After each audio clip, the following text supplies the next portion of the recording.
Hello and welcome to Sunday Conversations. I hope everybody's doing all right out there tonight. We're going to have a good show tonight, a good chat about Sasquatch as usual.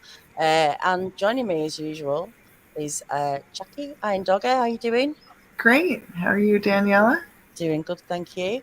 And joining in with the conversation, we've got Lee again from Raven's Outpost. How are you doing, Lee? Doing good, doing good. How y'all doing tonight? We're all doing good. Guys, keep it clean in the chat. I know you always do anyway, because we've got some good moderators that'll just take you out if you say anything bad. Tonight, we're going to talk about these, people having different experiences with Sasquatch, how they, are so diverse from the flesh and blood to these paranormal or whatever you want to call it. We had a guest on a couple of weeks ago who had, an alternative, call it an alternative experience, not your average, flesh and blood. And someone, left a bit of a rude comment afterwards of how, it was just BS and this guy was talking a lot of rubbish and how it can't happen like that. But there's just too many people that I've spoke to. I'm sure you have, Lee and Jackie. We've heard so many different encounters and talking to these people directly, not just listening to a story, that are having different experiences that we can't explain. There's just too many for this other stuff not to be happening. Mm-hmm. So what's going on?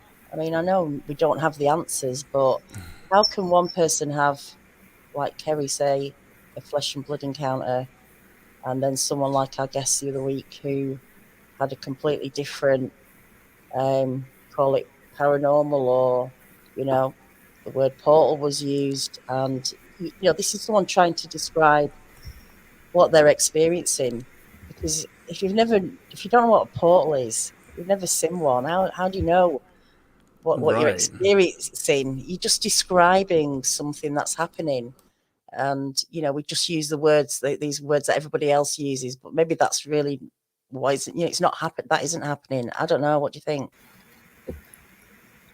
I find it fascinating that there's such a diverse experience field, it seems like. And it's not like there's just a few. There are a lot. So that, as with anything, it lends more to the credibility that there seems to be something going on. Whether, I've experienced it or whether someone else has experienced it or not, it doesn't mean that it's not happening to these people. And so, I think, there's a bit of respect that is due a lot of people when they're sharing these encounters. And because the more fascinating, I guess, sounding or of an experience that they have might make them even more reserved to even share it because of the flack that people are already getting by just saying what they've already shared. I agree with that. There's a lot out there that we really don't know about. There's a lot about these people, these creatures, whatever you want to call them, that we don't know about. I mean, we've got more questions than answers. I mean, who really knows anything about Sasquatch, really? I mean, we have a lot of theories, a lot of working theories, yes. I mean, we've got people that have had supposedly conversations with them. Okay, I've talked to a couple of people who've supposedly had conversations with Sasquatch. I've had a conversation with them, not a two way, it's just in my head, and it's strange, it's odd, It's one of those things where you just don't, and it's like you said, there's that stigma attached to it. There's too much of that, what they call the woo, attached to it, and people just don't want to have anything to do with it. And part of me can understand that, but then again, it's like you weren't there, you know. So, That's the big one, isn't it? That if you're not there, I mean, it's really hard, isn't it, to tell someone what they're experiencing. But I find it, quite. I just don't understand why someone would come forward and make up a a story like that. It's just too, you know, that's just how I feel. Maybe not with the odd person that does it, but it's quite a risk, isn't it, to put your face on a screen, make up some story. They're all quite incredible stories about Bigfoot, to be honest. You know, coming from someone who's never seen them, I can't even imagine the experience. You know, but for someone to come on and make up a story and then take it down a paranormal route, I don't know. I just don't see it happening very often. Where would you go with that story? You know, it's quite a unique group, isn't it, of people to connect with to tell this story. But I don't know. I myself am talking to a few people right now who feel that their story is so fantastic that they can't come out with it, you know. And I've had a few people on the show that have, you know, let everybody know what was going on. And where I'm at, everybody's very accepting, very open-minded about it. You don't hear a lot of boo, boo, boo about what their experience is. So hopefully maybe I can get them to open up. If not to, you know, to the audience, maybe to me, and maybe to get off their chest. But, you know, it's hard. It really is. And we've all talked about this before, whether we've been here or, you know, backstage, talking about how difficult it is for some people to just come forward with the average experience. I mean,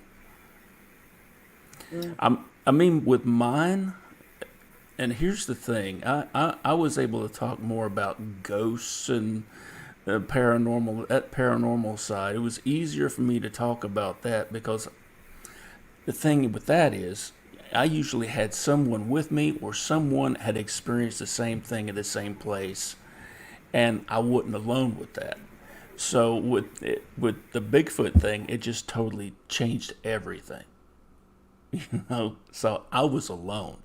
I'm like, I had nothing to substantiate this but my word. So, and then and a lot of people fall in that category, and they're like, how much is a person's word worth these days? And apparently, to some, it's not much. I hate to say that.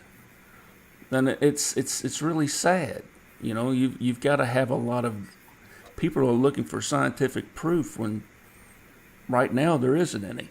Mm. Yeah, you need less in court, wouldn't you? If it was a criminal I've case. seen people convicted of. I've seen where people were convicted of murder on Less less. evidence. Yeah. Exactly. So Let me just go back. Sorry, Jackie, if I interrupted you. I just want to catch this comment, Dennis Brooks. And I agree with this. In most cases, retelling the encounter doesn't come close to the experience at the time. I agree with that to some degree. You know, definitely your perception to what's happening can be is just from a different angle, isn't it? It's not the full story, even though it's, you know, your story. And so, yeah, things get not mixed up, but translating the experience isn't that easy, I don't Yeah, think. even with two people experiencing the same thing, you know, and they've, you know, this is one thing that they have that's like an exercise and different courses and stuff in psychology. It's like even two children are sitting there playing with toys, and if someone comes up and just takes the toy away, the two children will not act the same. Their response, most cases, will not be the same. And it has a lot to do with their environment and a lot of things like that. And then you multiply years of, you know, experience of life on, you know, as an adult. And then they have these experiences, you know, and you bring all of that with it. And so even their encounter, when they retell it, there's going to be a little bit of, you know, nuances and differences in the way that they explain their encounter. But that does not mean that either one of them are lying. right. I've seen a lot of people's perception of an event differ in certain areas. I mean, two people can be in the same auto accident, that riding in the same vehicle, and they see things a different way, in some degree. I mean, most of the story lines up, and then there's just a differential between the experience from between one and the other. I mean, that's just how it is. There was a gentleman who did make up his encounter, and eventually, after being called out for it, he ended up coming forward and saying that he was basically lonely and found this community very open and welcoming, and he felt like he wanted to have something to share, to belong, and that so there is a layer, I guess, to that. And like Danielle and I were talking about earlier, there was that gentleman, for whatever reason, that dressed up in a costume. And Danielle has more of the information on it than I do, but he dressed up in a costume and stood on the side of the road to try and basically see if he could get someone to say that they saw a Sasquatch. That was his whole big plan. And he ended up... He got hit. 15-year-old girl hit him with a car. Another car swerved, and then a third car driven by a 17-year-old ran him over. And Good that was God. it. Yeah. With his, his fake Sasquatch suit. It was a ghillie suit, but yeah, it's crazy, isn't it? But I guess people are doing hoaxes in the UFO, in the crop circles, in the there's an element of that, obviously, right everywhere, isn't there? It's really hard to sift through it, but when you get someone on who's emotionally, touched by the encounter, you can't really fake that.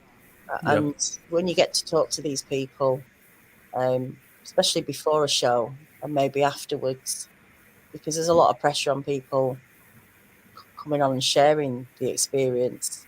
We're kind of used to it now, coming on here, and it doesn't feel like anybody's watching. I know people are watching, but when you're new to it, there's people watching, and yeah.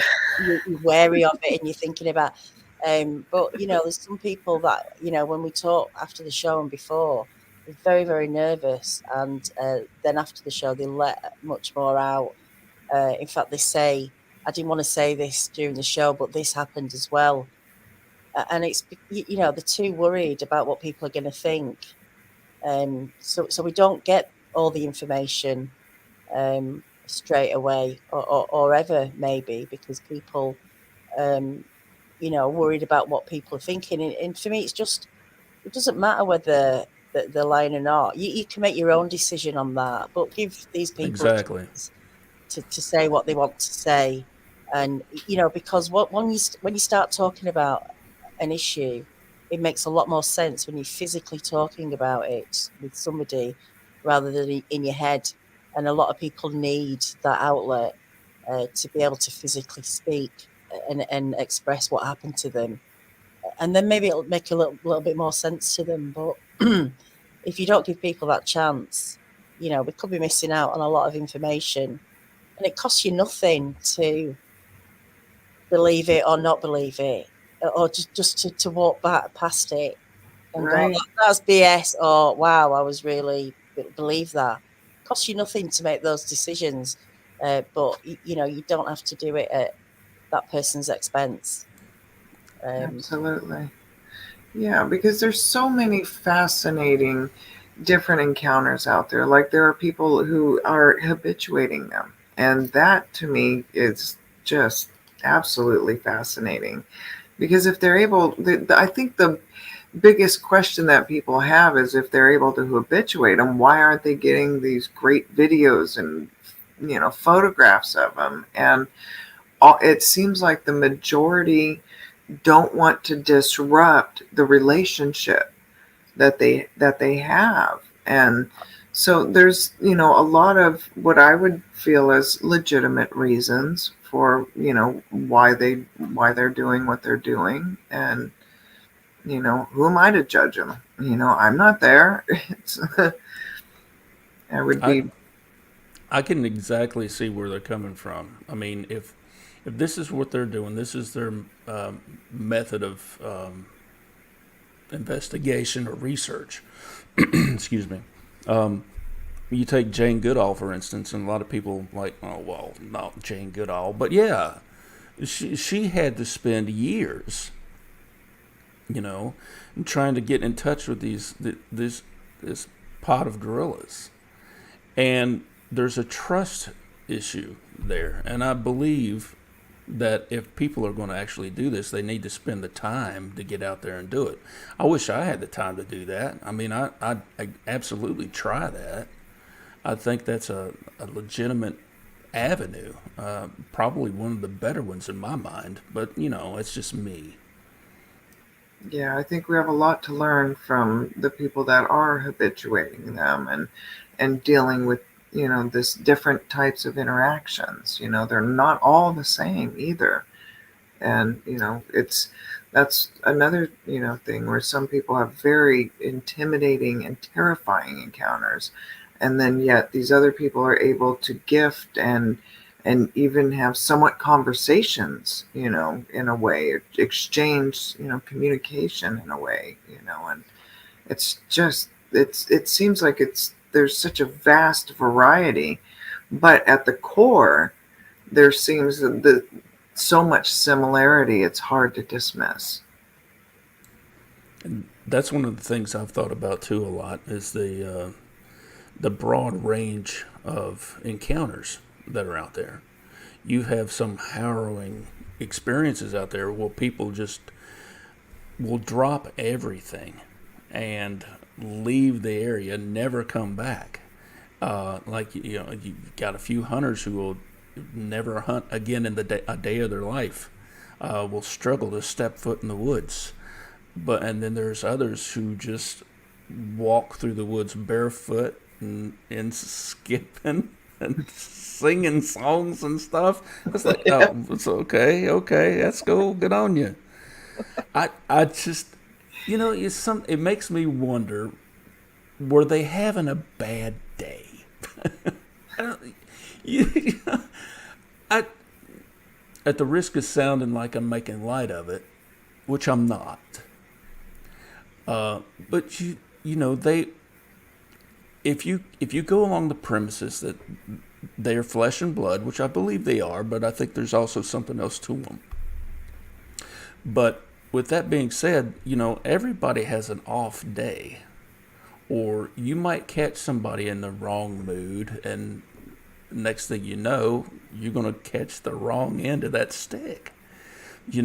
So I don't know. It has fascinated me at the variety of encounters that people have had, and the interactions that people have had with the Sasquatch over the years. Mm. They say, the emotional background to anger is disrespect. And when you think about that, if you're coming to someone's territory, if you're coming near someone's food, or you're coming near someone's family, that's a good reason for something to be angry. It kind of makes sense. It's very kind of, what's the word? I Well, can't think of it. Kind of raw, kind of a gut emotion maybe. But it's those people who have the good encounters, or the not so, where they're not angry, where there's another reason for them showing themselves. I mean, I don't know. It's just this.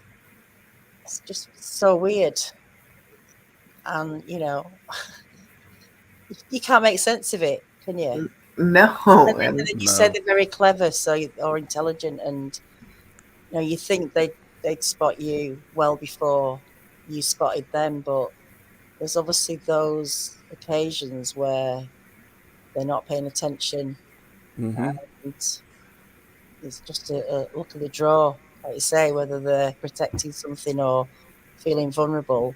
Why would they feel vulnerable against a person, a little person compared to their I, size? I you mean, know, Right, being caught off guard, like I was explaining this to my husband the other day when I was a little girl and I was out in the yard singing, and I thought no one was around, right? And I'm singing away to myself, and the neighbor came over and approached me and I was mortified, just mortified. And so, like there is that feeling like when you don't when you're in your groove and you're like you're kind of in your bubble really, and maybe there's a little bit of that going on, and when they get that bubble gets burst, you know their knee-jerk reaction is all over the board.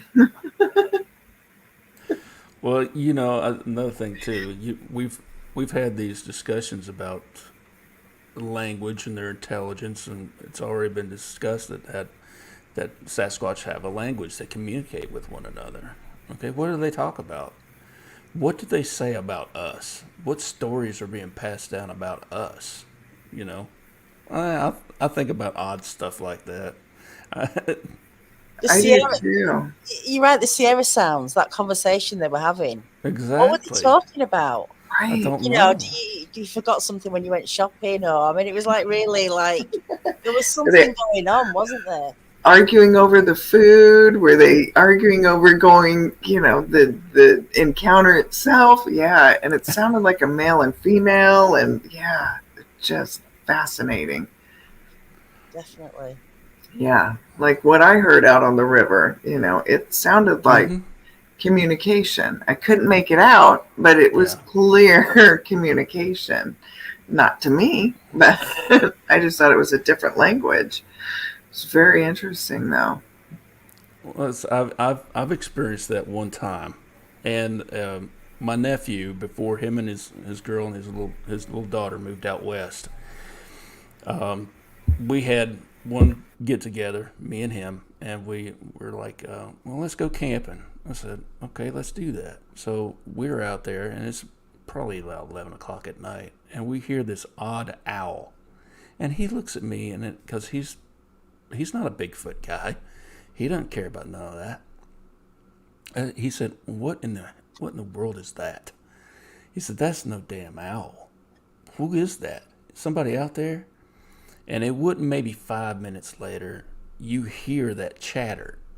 And it sounded, it was just in my mind, I could see a woman just shaking her finger. It's just how it sounded. I'm not even going to try to imitate it, but but I heard it, and so that right there, and I've said that's for real. They really do that. When you actually hear it, it changes everything. And it's just like, what do they say about us?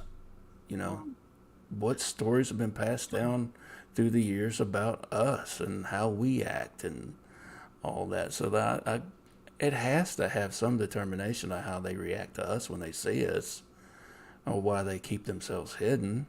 I mean, that's just my oddball reason of thinking. I always wonder because, like, a lot of times when I'm out goofing around, I wear, odd hats, my cape, if they're if they're if they're watching me, they're clearly entertained.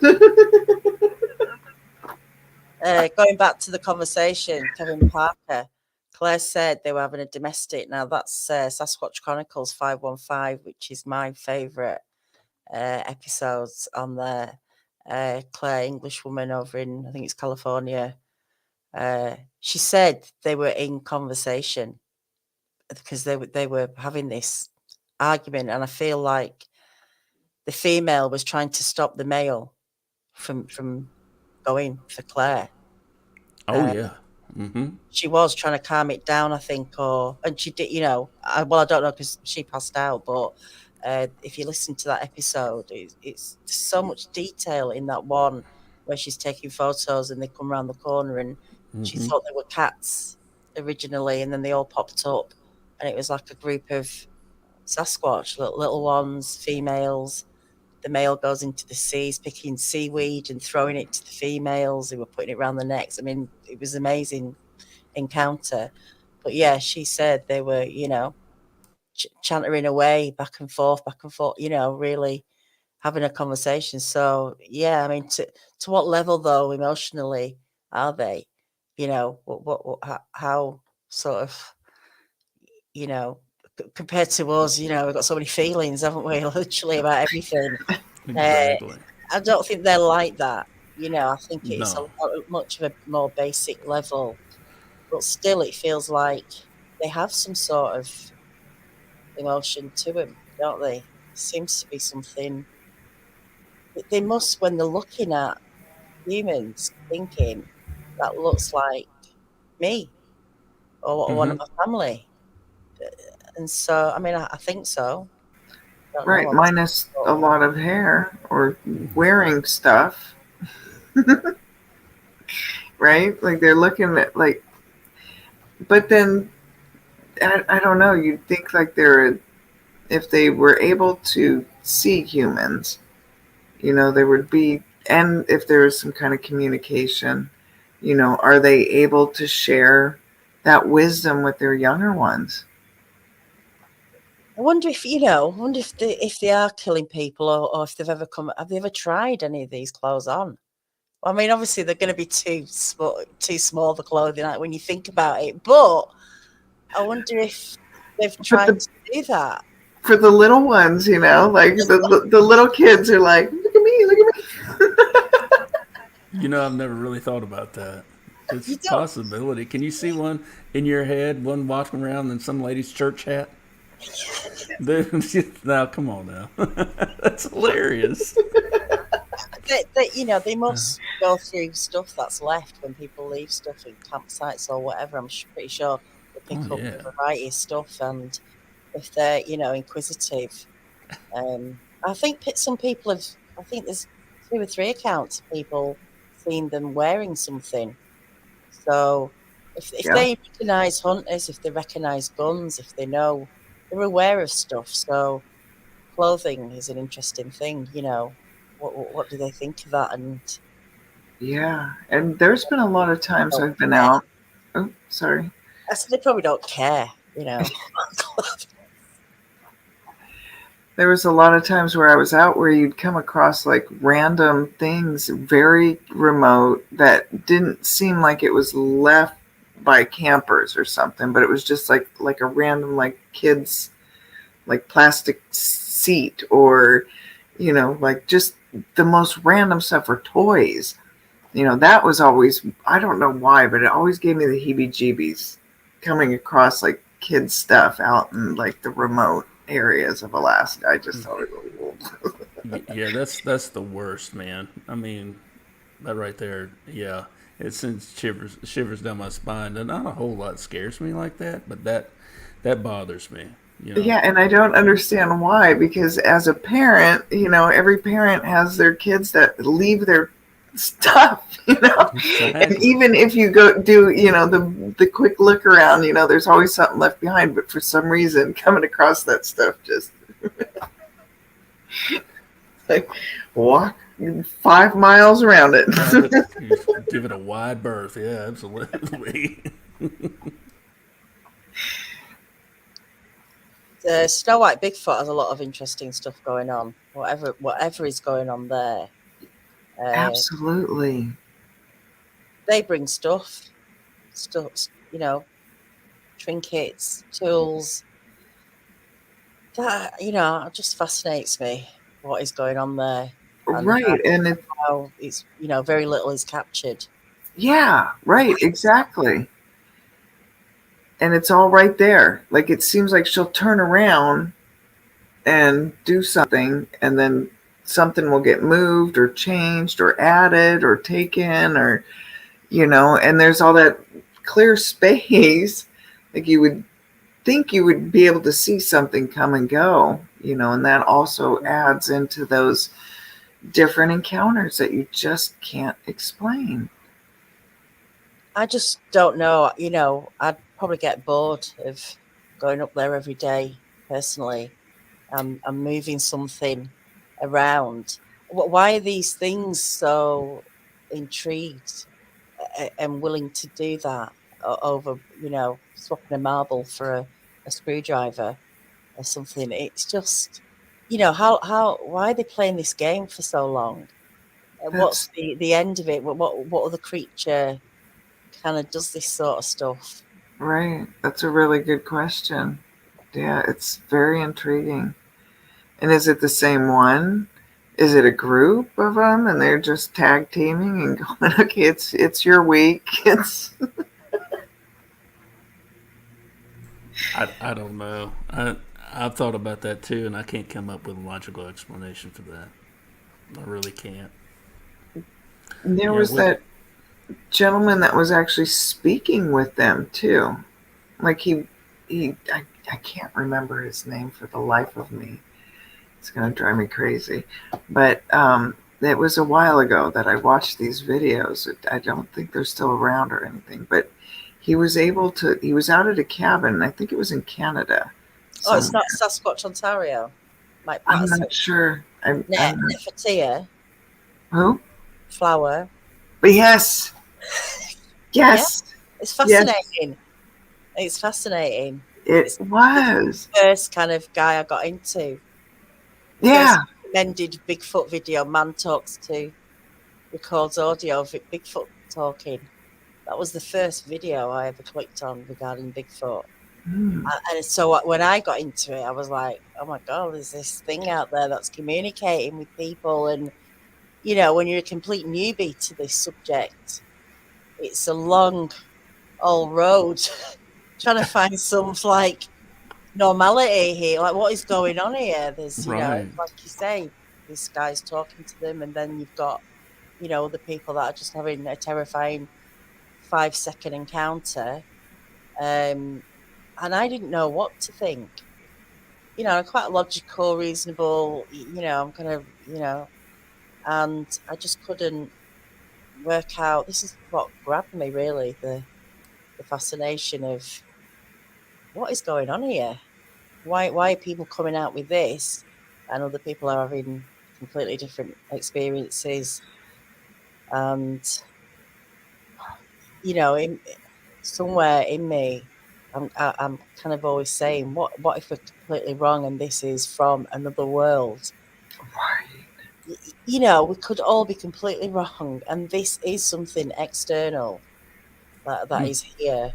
oh yeah, These people are actually, they seem to be having the most fulfilling encounters, where they're feeling love, where they're feeling peace, where they're feeling like they've got, you know, a good grip on what's going on, and then people are having terrifying encounters Right. mm-hmm. Like and not even seven girls. communicating with them. Just having a Sasquatch in front of them is Mm-hmm. enough to, scare the what's it out of them. So Right.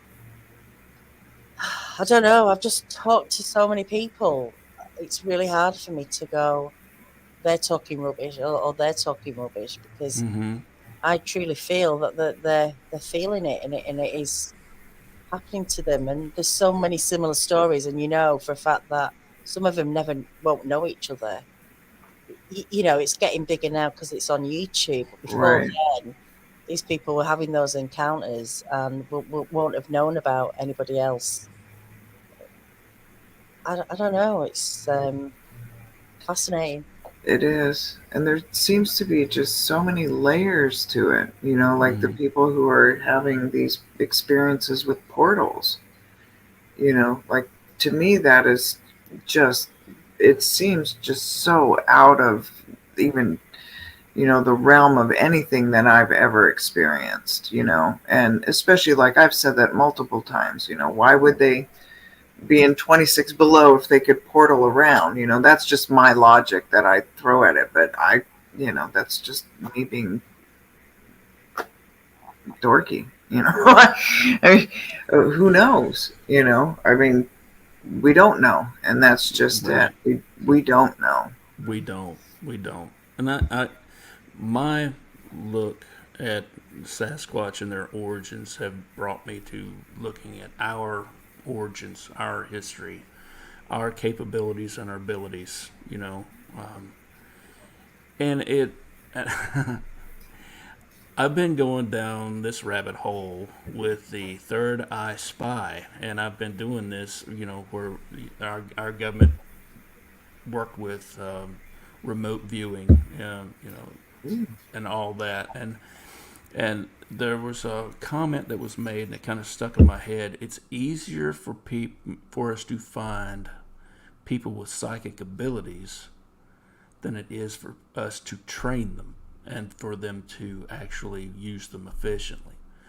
And that makes me think, okay, so when we get to talking about portals and the Sasquatch being able to cloak, or them being able to move vast distances by just manipulating, the space-time continuum somehow or other, and just walk through and appear somewhere else. So, and a lot of people would naturally assume that we're talking about Sasquatch in general. What if it's not? What if it's just certain members of a group, or maybe it's just something they're born with? They could do it. Others can't. You know, I thought about that too, and I look at the similarities between us and them, and trying to find that connection, and doing that. Like I said, I've been looking more and more and more down the lines of where did we come from. I believe it was Graham Hancock who said we're a species with amnesia. We truly don't know where we came from, and where does Sasquatch fit into this whole picture, and why do they hide from us? See, the star people. I mean, there are stories of that, and I don't want to drag this down this road right now, but with that mentioned, there are stories of star people all over the globe, when there was a time when there was no cell phones and no internet and no way for them to interact with one another. They never knew that each other existed outside of their own little area, and then they're having these same type experiences. So there's got to be something to it. But that's just me. It's just how I'm looking at it and how my mind works and wraps around it and tries to. But like I said, I think that once again, this is just theory. It's just my idea about how things work. I mean, I do believe that maybe they have the ability to do this, but not all of them do. Not all of them have that ability to use telepathy. Not all of them have that ability to teleport. Not, and sometimes some of them may not be all that intelligent. Some of them are just, Makes sense. I mean, if they're gonna have like human attributes, right? Like we're not all the same. We all have, like you were saying, there are some people with psychic abilities.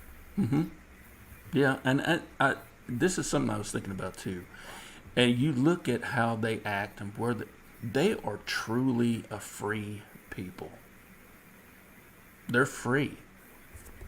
They go where they want. They eat what they want. They take what they want, and they don't put themselves in a box the way we do.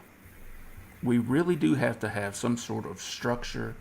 We really have to have this structure for us to function in society, and they have some type of order, I believe, but I don't think it's to the degree as extreme as us. Does that make any sense? You say human attributes, but we're so far removed from what we were when we started. This is my Right. opinion. A Right. lot of our attributes are you're conditioned by your parents and generations, and there's lots of different varieties of the way people are conditioned in their lives as kids and the way we turn out. I don't think they have that degree of I think they're as natural as can be, like a rabbit or a deer Exactly. that's just born into the wild and just lives. I keep watching this channel called Post 10, and it's a guy who clears culverts out. He just unblocks culverts. It's the most amazing thing to watch. It's so simple. They can be blocked up with beavers, blocking them up, or just wood and stuff over the months. And he goes down there just with his hands, and he literally unblocks these culverts, and the water starts coming through. And it's quite a satisfying video to watch. But the point is, I was watching one with these beavers, and these beavers have blocked up this culvert with like stones, sticks. Where have they got this from? Where have they got this ability, Oh, this inside knowledge Mm-hmm. to go and do that? No one's taught them. It's just fascinating. They are absolutely amazing creatures, and their instinct is yeah. just, When you, so completely another level to what yeah. we do. With the best Exactly. equipment and technology, and we still can't, get Sasquatch yet. But I was just fascinated by these beavers, such simple animals, maybe, but yeah, they know what they're doing. I Yeah. mean, they're really doing it. I mean, the size of these rocks and those branches they'd stuck up this culvert is like, that's incredible. So, I think these creatures are as natural and raw and in a survival mode like most creatures are. We're so mollycoddled. We've got everything we need pretty much. We don't even need to think about Right. a lot, do we? Just go down to the supermarket and put something in the microwave. It's an easy life. Whereas these Right. things have got to find food for the day, find shelter, or support their young or whatever. They're on a mission. Mm-hmm. That's their motivation. Yeah. Wild and free. Yeah, Right. and it's just survival takes so much out of you. There's not much left over in the day to worry about, have drama or whatever in your life, like they're very, like, I've always considered them the original Amish, like when humanity started, building fires and shelters, they were like, no, I'm good. Yeah. Yeah. They don't need all that. Yeah. I once had somebody ask me if they can manipulate fire. I'm thinking, who says they can't? Who says they don't use tools? Well, Maybe there's they. been encounters of them. Mm-hmm. You know. What would they Exactly. need them for? What would they need tools for, do you think? I think they can just hunt pretty easily. If they can throw a rock at people and just miss them, I'm pretty sure they can hit something if they want to. Um, but, I'm but pretty you sure. know, Yeah, you take a rock about that size being hurled the velocity they can throw it, supposedly, and it'd be like being hit by the 30-06. It'll mm, drop you. You're done. You're down. but they don't So, leave anything physical like a lot of other creatures, like the beavers, for example. Clear exactly. sign that Mm-hmm. beavers are there. Um, you know a rabbit warren. I mean, there's lots of other things, but it seems like we don't see where Sasquatch hangs out. Exactly. That probably leads to our fascination with all these tree structures and rock stacks and things like that. It's that tangible thing that's supposedly left behind, something that we can latch onto and try to decipher what the heck it is they're doing. What is this? And so, I mean, I see all this all the time, and it's like, maybe we should try and look deeper. But how do we look deeper? You know. Right, and there's so many different researchers out there that are using different techniques and different, and constantly trying all these different ways of trying to get this evidence, and getting us further because like we said, Patterson Gimlin, why in 50 years is that our big major go-to? Like, this is the most substantial evidence we have. I mean, there's a lot of other evidence out there, but it seems like the Patterson Gimlin film is always the one that, is the rock that holds everything else up. It is, and people have tried to defute, you know, this is a person in a suit, right? And they've tried to debunk that film, and they cannot do it. They cannot do it, and that's another thing that researchers hold on to is the Holy Grail.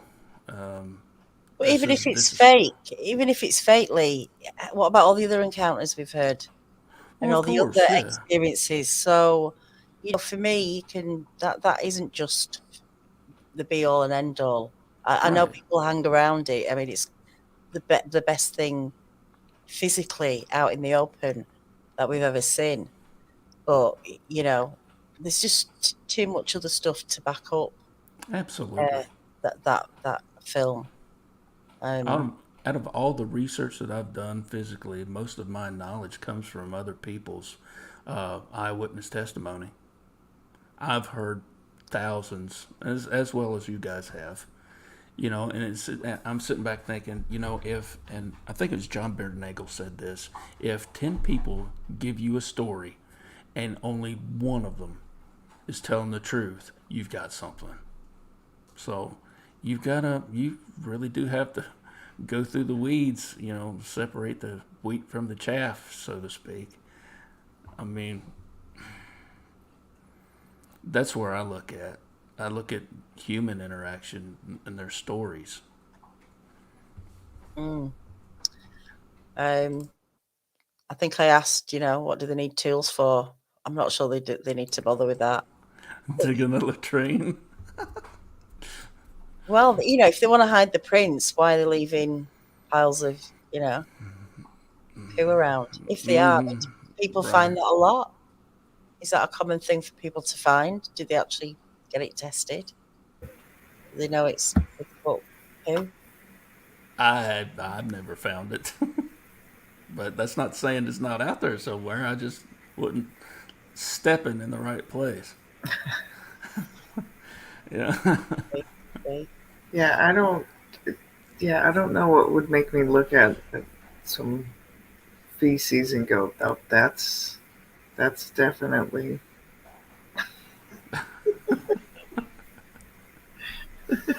Enough to want to scoop it in a bag and deal with it. No thanks.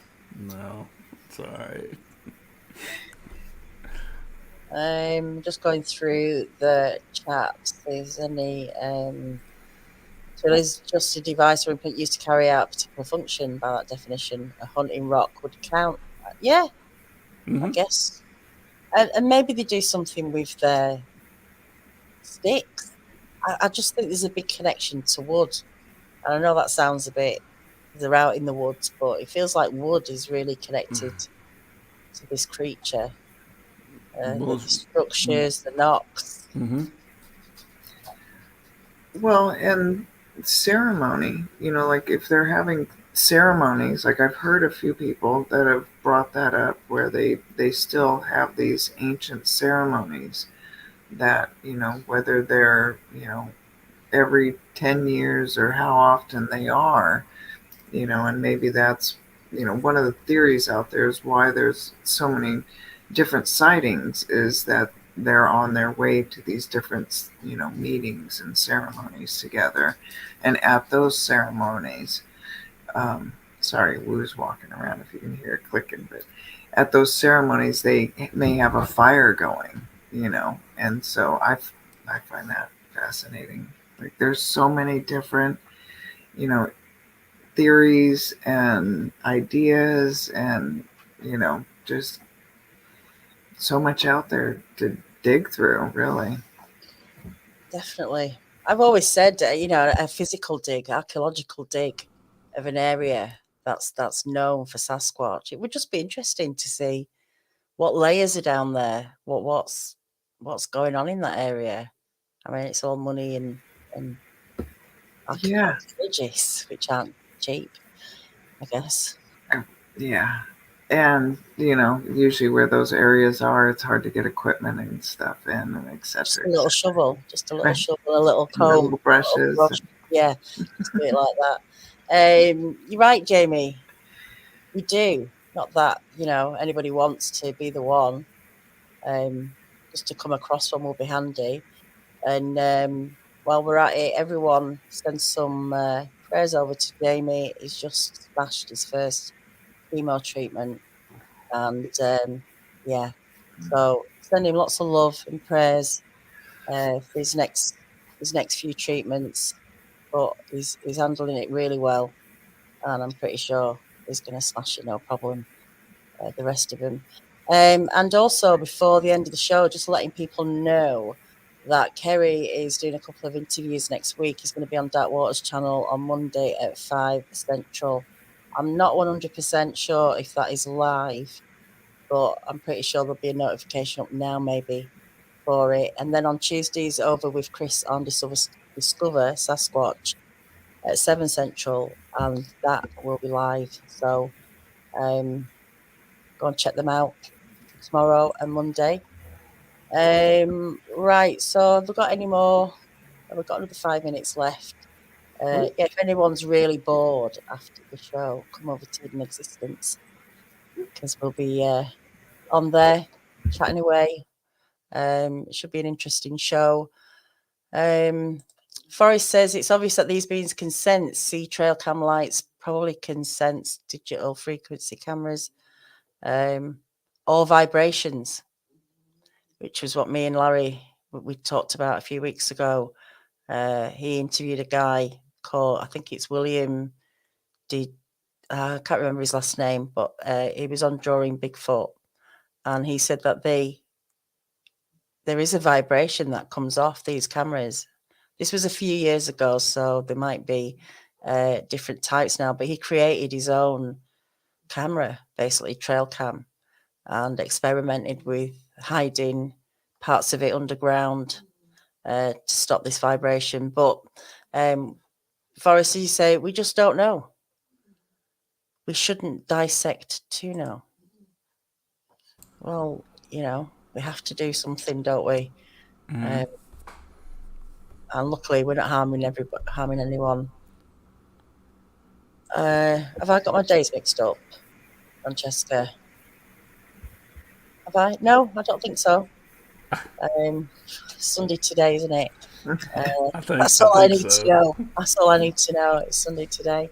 Well, considering you're in another country and you can seem to get all the time zones figured out in our country, I find that like mad skills. Skills to do when I'm, firing on all cylinders. Yeah, 4,000 miles away, and I know all the time zones all over America. It's good. It's good. But look, we are getting to the end of the show. Lee, I want to thank you for joining us tonight in the old pleasure. Thank you. Sasquatch discussion, which just goes on and on and on. It does. And Jackie, thank you. Thank you.